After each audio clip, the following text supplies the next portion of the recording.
Hello and welcome to Fat Kid Fit Bod. I'm your friendly neighborhood trainer, Noah Sage Zimmerman.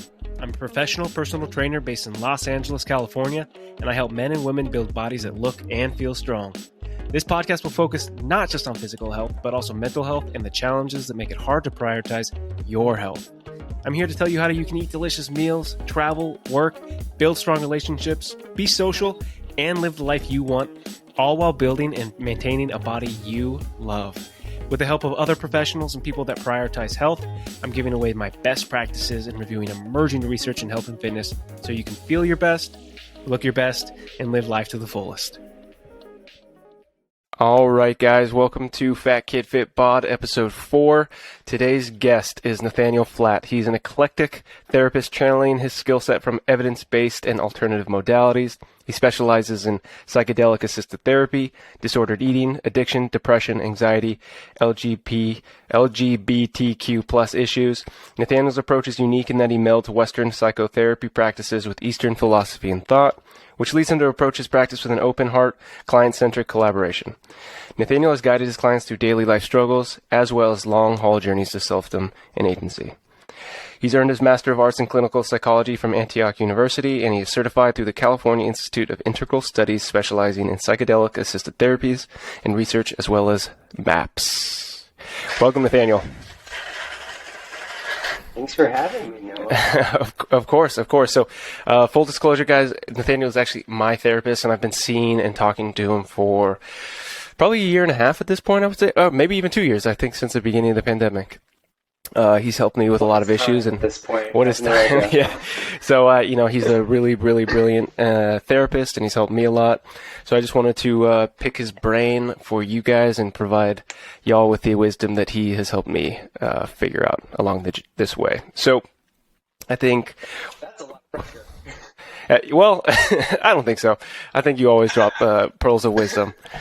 But I think in line with this episode and like the contents of this podcast is a lot of people, I think, deal with anxiety, depression, body dysmorphia, disordered eating. And I think it's one of those things that people are really scared to share or talk about, even though, because they think they don't realize everyone else is dealing with it and there's a certain stigma behind it. Mm-hmm. And I guess my question is, from your point of view, what, I'm sure you hear a lot of people that come to you with body dysmorphia, disordered eating, anxiety, depression, and it's not, they're not, I don't mean this in a bad way, but they're not special in the sense that they are the only people dealing with it, and everyone is dealing with it in some capacity.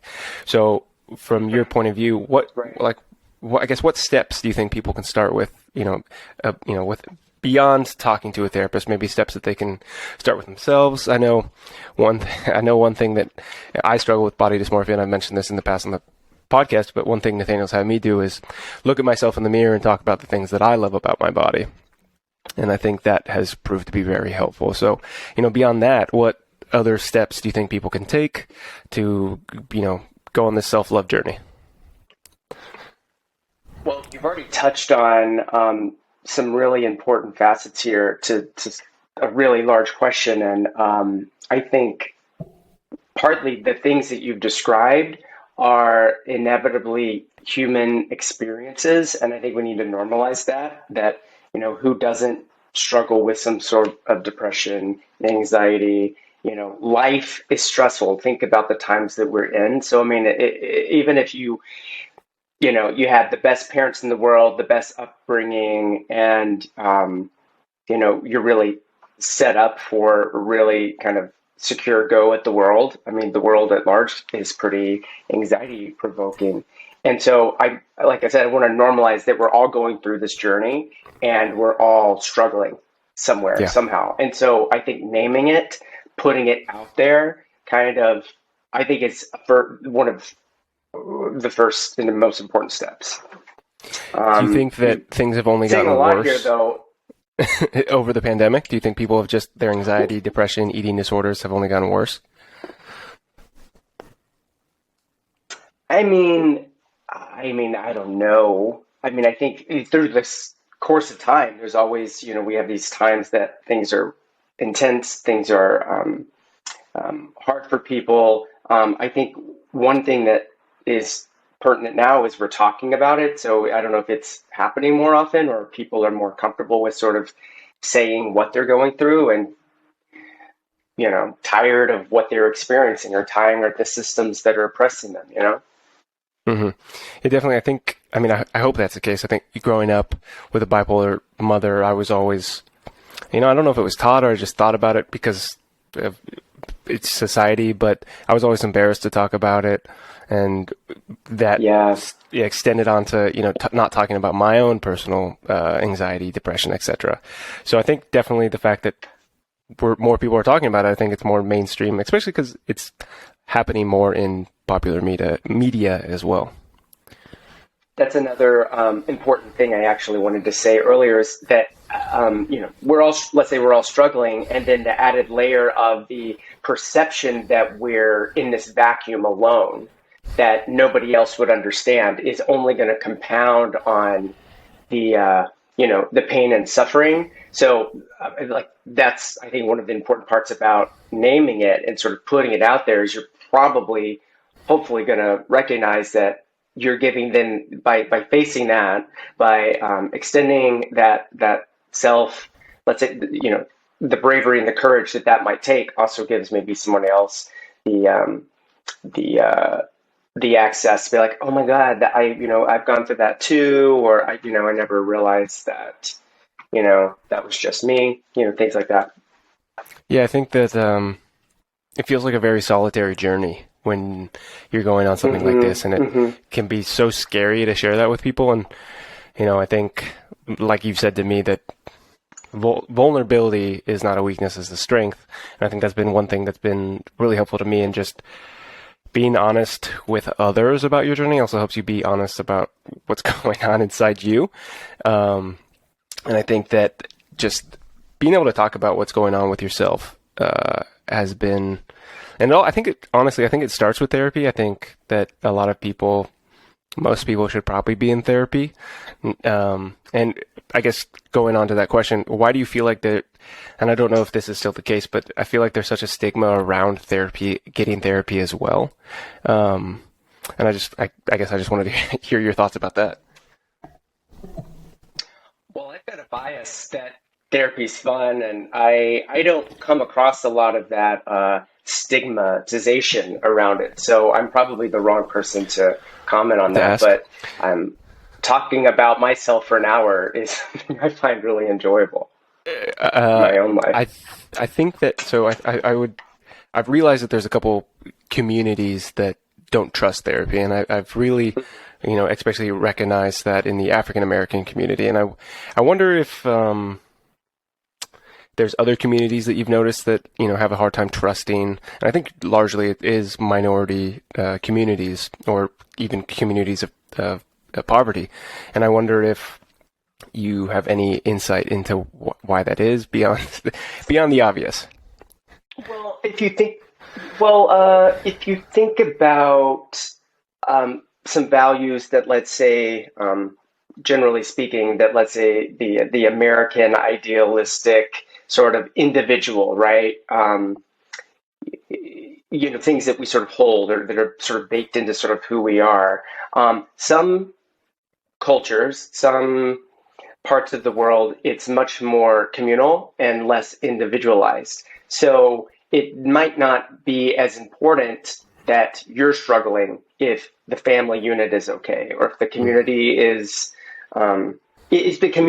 more valued than the individual. So I could see then how that might then filter down to, who am I to go to someone about my problem when I've got, all these other things to worry about, to lift up, to work for. Yeah, that's really interesting. I think I definitely have thought this, and once you start traveling the world, I think you start to realize that it's not the case, but that we assume that everywhere else's cultures are just like us. And I think in the American culture, we definitely think individually. Thinking about ourselves is very individual, whereas other cultures don't always think that way. It's more of like a holistic, community-driven mind share, I guess, if you will, or thought process. So I think that Yeah, I think there Uh, can be sort of like a narcissism to, mhm. to sort of, that's sort of maybe the darker side of the, I think the American ideal, We definitely think you we're know. special and are narcissists. If we were going to Hmm. Hmm. stereotype Americans, what Hmm. do you think is what do you feel in your experience is like the number one um, food disorder that you experience in your practice and that people have? I know for me, I have a tendency to binge eat sometimes, and I think it's just more of like and I Hmm. grew up as a fat kid, and I used food as a modality to make myself feel better, Hmm. and food is one of those things that's really hard to solve and fix because we all have to eat food. It's not like cigarettes or a certain drug that you're trying to give up where you can just go cold turkey or put it all out of your life. Hmm. You can't not eat food. So what Yeah. you have your clients do to help them feel better about their food practices and the way they eat and about their bodies and the steps that they can take to maybe one realize that they have an eating disorder. Back to the idea of normalization, I really kind of think that most people have some sort of disordered relationship to food. Um, and so laying that out there, right? We all might, because again, it's something that we are so, generally we're doing maybe at least 3 times a day. We really have a strong relationship to it. So, you know, I think first off, it's normalizing. I think in, again, our culture, we're sort of sold things about it from media, things about the way a body should look, what a body shouldn't look like, all that sort of stuff. Um, and then the other thing, I don't really lead a client to like, hey, you have this eating disorder. This is what you need to do. It's more about exploring, through questions or whatever, like about someone's relationship. Like, what, do they find it problematic? Is it causing some sort of distress in their life? It's more like that. I probably wouldn't just sort of lead with, hey, you've got an eating disorder. Yeah, I think that's a really good point because maybe that's I think you're definitely your style of therapy and a therapy that, in my experience, I've been in therapy since I was like 6 years old, in and out with different types of therapists, and I think one thing, Mhm. one quality in a good therapist that I've noticed is that they guide you opposed to tell you what's going on, and I think creating that safe space, or beyond the therapist, I think this extends to being able to find the comfort to sharing what's going on with yourself with others is just finding that safe space where you won't be judged. And I think a lot of times when I was younger, me and my sister have talked about this extensively about how when shit was really bad and whatever was going on with us, or maybe our mom was in a extremely manic or depressive episode, we would talk to people about it, and it almost like they'd kind of glaze over and not understand what we were talking about and have no like frame of reference to kind of get on our level, understand. And it's not to say that they weren't feeling empathetic, or maybe they just didn't know how to feel empathetic towards us at the time. And this might lend to itself to the fact that there was still a strong stigma about mental health back, I mean, even 20 years ago. I think that finding a group of people that you feel safe with, and regardless or not whether they've experienced something similar to you or not, safe with and can do it, create a safe space for you to share is so important. And I think not a lot of people might find that, or they are not willing to take the jump to see if their friends and family can provide that safe space for them. Absolutely. Yeah. Yeah, I think that if you have any, I mean, I think also most of this stuff stems from childhood trauma.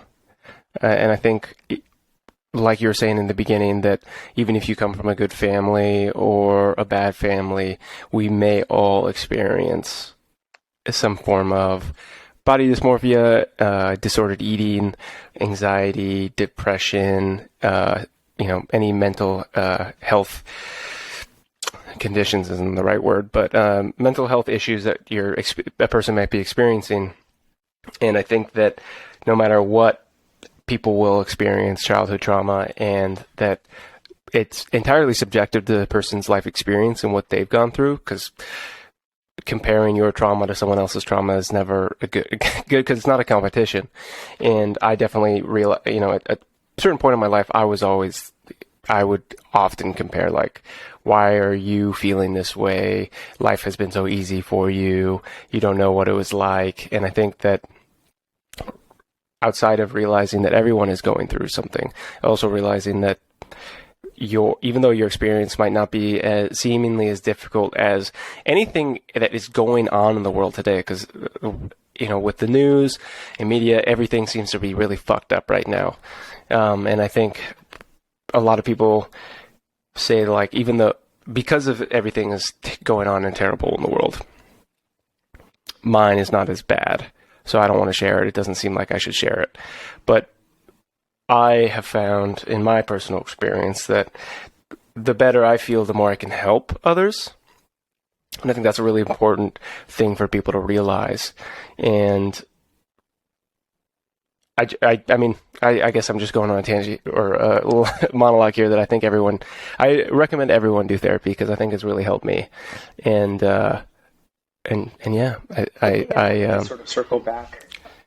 I wanted to circle back. I kind of forgot about kind of sort of a point I wanted to say earlier about, let's say, our relationship with food is that it's a source of coping for a lot of people, right? Who doesn't like, I don't know, a bowl of ice cream sometimes, right? It feels good.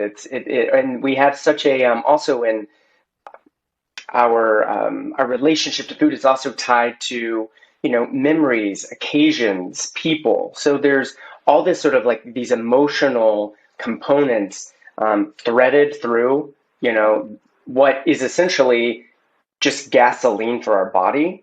Yeah. And so piggybacking on what you're saying, you're going through something, you're dealing with stuff, right? We're all going to rely on, things that feel good. So whether it's taking a bath, calling a friend, reaching for the fridge, that again, I can't imagine that there's somebody that doesn't do that to some extent, or in a way, the opposite. Let's say you have somebody that is really restrictive, right? There's these, let's say, semblances of lack of control, right, in their life, and things are chaotic. Oh, what can I control? I can control my calories. I control what I put in my body. And that is really empowering. Yeah. It doesn't mean it's like quote unquote healthy or good for you, but we're all doing the things that we do for, like, we're trying our best and we're doing it for a reason. And so it's not really and something else I'll say is, like, it's a little bit reductive to just say, like, well, then don't do that thing. Well, no, we got to figure out, well, what's informing that choice? What's calling for that behavior? And that is, maybe people need to go to therapy, because that's a long conversation, right? Much longer than the time that we're even going to have together. And that isn't just unpacked it in, like, some, like, a book that has 5 steps for healing, our relationship to anything, really. Do you think a lot of those stem from a desire to control, and thus having a lack of control, so using something that they can control? It's a power thing, that they have power over the situation that they can control. I think that could be a really great reason. Yeah. Yeah, I think maybe not the only one, but certainly not the only one, but it definitely, I'm sure, helps. Or not helps, but So one thing that I have been so fascinated about since moving to LA, because it's very much, I think, an LA thing, is using psychedelics for psychedelic-assisted therapy. And I know for myself it's worked wonders.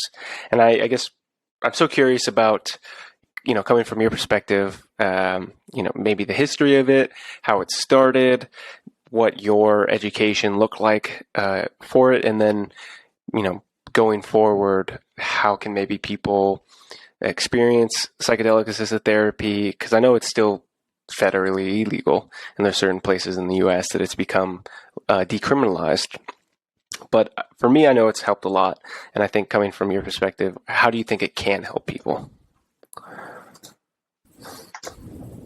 Okay, well, these questions are like packed with like all these layers. Yeah, so I So mean, I mean, just you can maybe, answer one at a time. yeah, okay. Um, okay, so first off, I'll say that it might seem maybe like an LA thing, but and a sort of a new craze, but um, utilizing psychedelics for sort of like therapeutic purposes is like extends back to like 50s and 60s, like a long time ago. And it Mhm. wasn't until the I mean, this is not going to be a history lesson, but there's, political, pressure. There's like a lot of stuff that went into sort of the criminalization of said substances. But now we're here. And I will say that, I mean, when you say psychedelic, that's also a broad term because psychedelics Yes. can be all sorts of different substances. And they're not all illegal. Something like ketamine is above ground and super safe. The safety profile for who can handle it is pretty much any individual. Like if you break your arm and the ambulance comes, they're probably giving you ketamine to get to the hospital to it's a mild sedative essentially, but used in appropriate dosing. And again, with the uh, piggybacked by there's therapeutic interventions along coupled with that can has shown to sort of have really great results in working with suicidality, um, addiction and compulsion, addictive behavior. So back to the idea of what we were talking about earlier, disordered eating. I think a lot of that we could just, let's say, lump that into a compulsive behavior, right? So what something like a psychedelic can offer is sort of a disruption temporarily in, let's say, our normal thought processing, our thought associations, etc. So by offering, let's say, some flexibility in the way you experience yourself and relating to, thoughts and the world and sensations, all of that can in some ways then offer one a different experience in sort of the way we see ourselves. And so then when you're stepping back into, okay, this physical world and the way I see things and the way I see my body, the way I see food, etc., I think it could offer sort of like commas in sort of like, okay, that thought doesn't have to then immediately go to sort of this next, you know, habitual behavior, and that maybe it's still there's so much work that the psychedelic experience, I think, is really, it's maybe the more wow part of the therapeutic process, but it is certainly not the most important, I think, in a way that there's a lot of work to sort of integrate and reorganize and explore, um, those disruptions. Um, yeah, it's not as glamorous, I think, as it sort of is. It seems so like um, it's it's maybe a hot issue or it's sort of exciting LA, right? I think maybe also why we sort of associate it with something like California or Los Angeles. It's like we're always into the new fads, and Yes. it can seem. I think it sounds very faddish, but like I was saying, it's been around for a really long time, and um, I think it's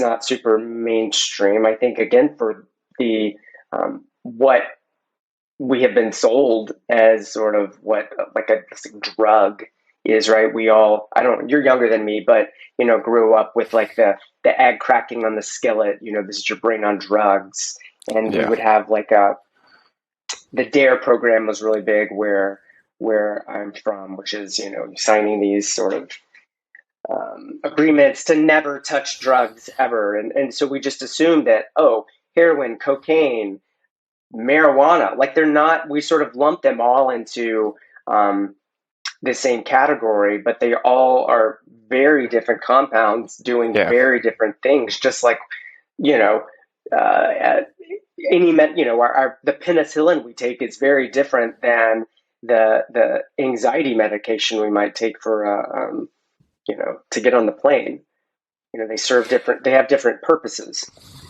Yeah, I think that, no, I definitely remember Dare, and I think a couple years ago, got a letter back that I had written to myself from either middle school or high school, and it was something talking about how I was like proud of myself for not having done drugs when a lot of my classmates were doing that.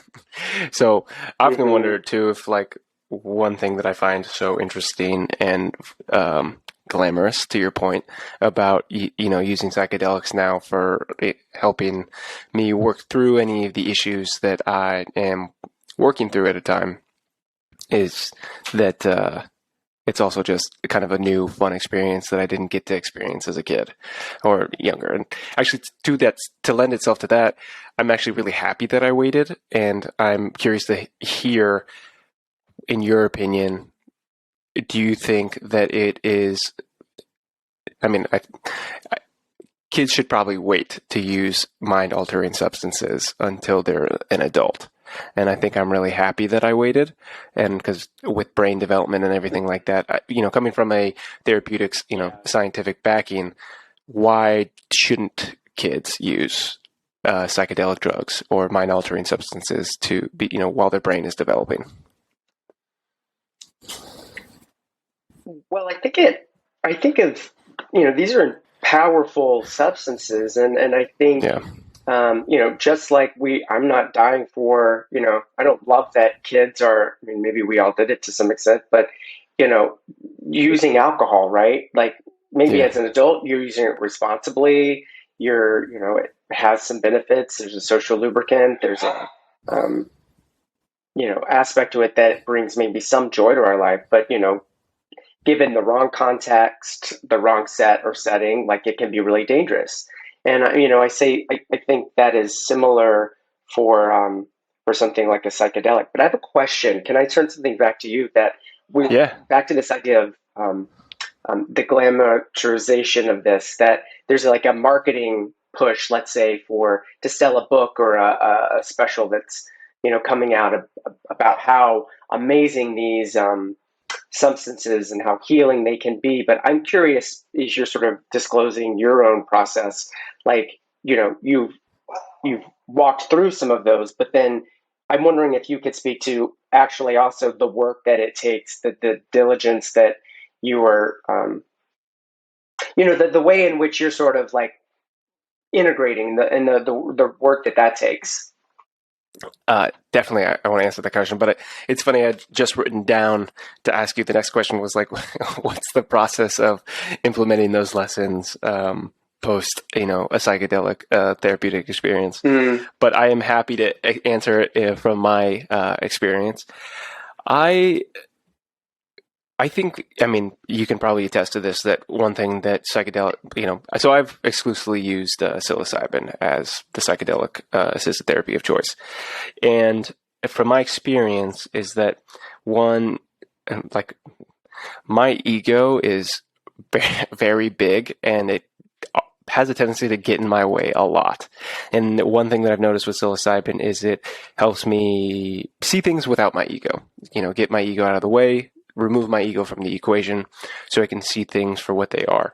And what's really important for me is to journal about these feelings and ideas that I'm having whilst on psychedelics, and these experiences that I'm seeing, these feelings that I'm feeling on them. And one thing that I like to think about is that this removal of my ego, I think we all have this idea of the person that we want to be.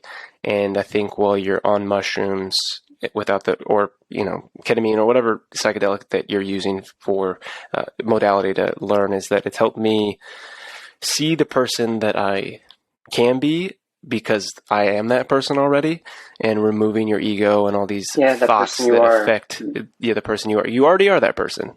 And when you take notes of that and are able to then read it and reflect on it post this experience, it's really helpful for me to realize that those things are there, and the things that I need to do to put those feelings and thoughts into practice. And it's, to your point, it is very glamorous and it is fun to be on psychedelics, but it's the work afterwards that is so important.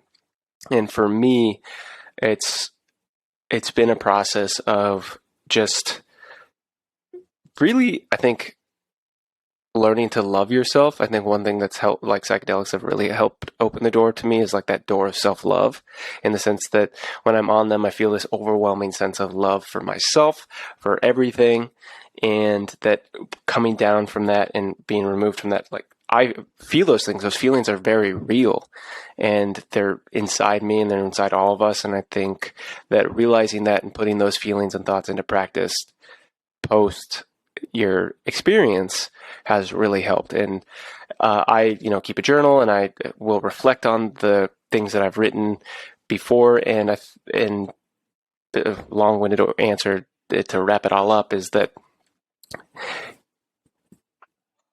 it's when you have an idea or feeling on mushrooms and take note of it, implementing those things into your life afterwards are so important. Because it could be just, with any therapy or any modality of any therapy that we do, I think it's so easy to say you're going to do something but not do it.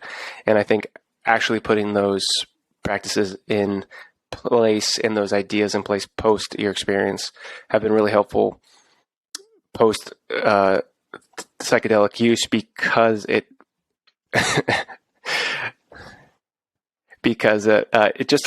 it helps you come from a place of self-love. And I think that I hopefully answered your question, but it's not easy to put those practices into place and want to put those practices into place, because it often can be scary to be so vulnerable and look at those vulnerabilities that you have without the mushrooms again. So just realizing that it is a stepping point to healing, and that you still have a lot of healing to do post the therapy. And it's not like you will suddenly feel better afterwards. And you definitely have that afterglow effect, that you're kind of riding on this high of like self-love and beauty and feeling, and it's amazing. But, post that, those feelings of self-love and feeling good are within you. And I think that's such a testament to that. You can get there without the mushrooms. You just have to go in therapy. Good point. Yeah, bringing up a good point that, this isn't like a magic bullet, that the connections, the awareness, the feeling, it dissipates. And so the work is the remembering. It's like, how do I pull myself back to that place? How do I work towards,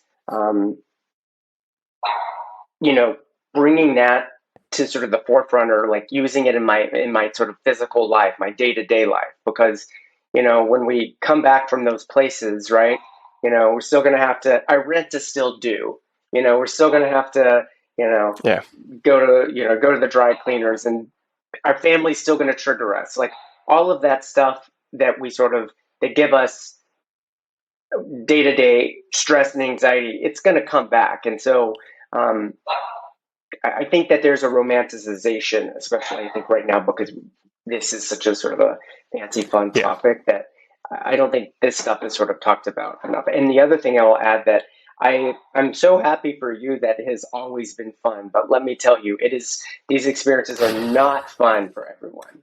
That sometimes the places that it takes you can be really painful and can be really scary. And also, but I'm a firm believer in there's no bad trips, that there's a reason why that is, you're presented with whatever material you're presented with, and you can learn something from it. Yeah, I think to your point, all the studies that have been done for psychedelic therapy show that even if someone has a quote unquote bad trip, the positive effects they learn and get from those experiences outweigh the hour to 2 hours of maybe scary things that you're going through.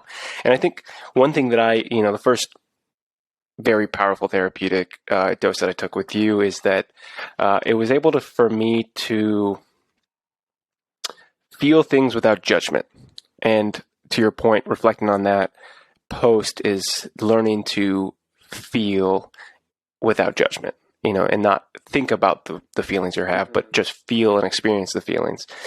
And that it also enabled me to take a step back and look at, events in my childhood trauma without thought and just to feel. And whenever I do psychedelics, mushrooms, I have a tendency to cry, whether it's a lot, a little. It's able for me to look at anything that I'm holding inside myself, that I've been angry, sad, felt a certain way about, and just release it via crying. And it's really helpful to just for me to feel without my ego, without these thoughts around it. And it's been really helpful for me to learn how to do that outside of using psychedelics. And it's been really a rewarding experience to learn to just feel all these things, whether it's like anger, sadness, and just not place. But yeah, I think it's so important to be able to just feel your feelings and not think about it. And I think that is so much a part of therapy for myself. And I'm by no means a neuroscience expert, but just kind of to sort of explain what is happening here is that most of these substances, are what you're speaking of the ego, and like what this is sort of doing is sort of turning off this egoic mind, this like place in the brain where our sort of um, our self kind of exists. And so what you're able to do is disconnect from the meaning we've made of some sort of experience, a trauma, a thought pattern about the way we see the world, and experience something maybe for what it is.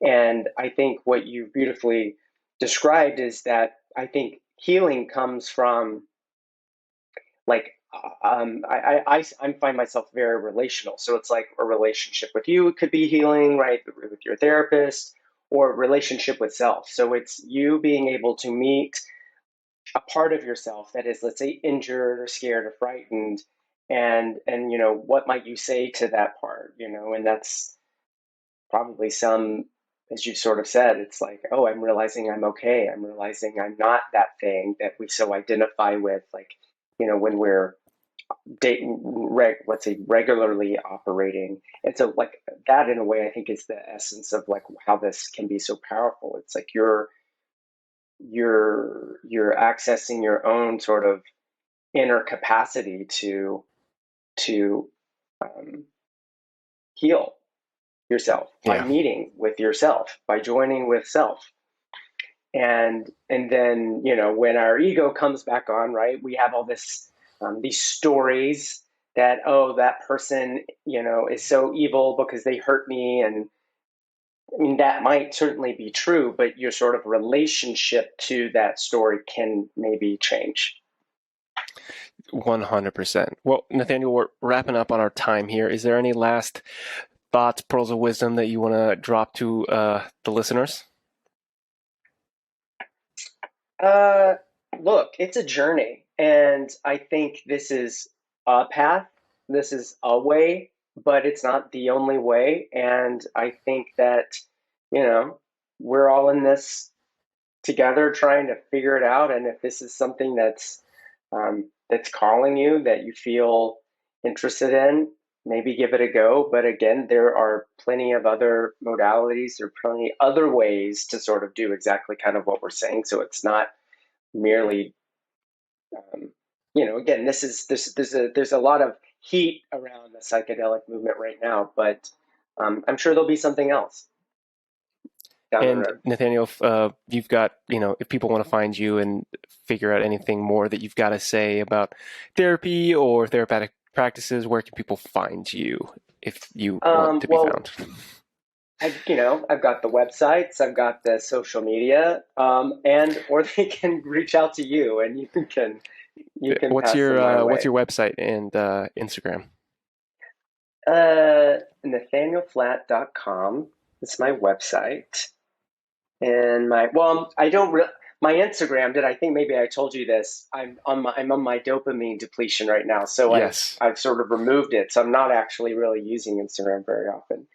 And so that might be, you might not get a response.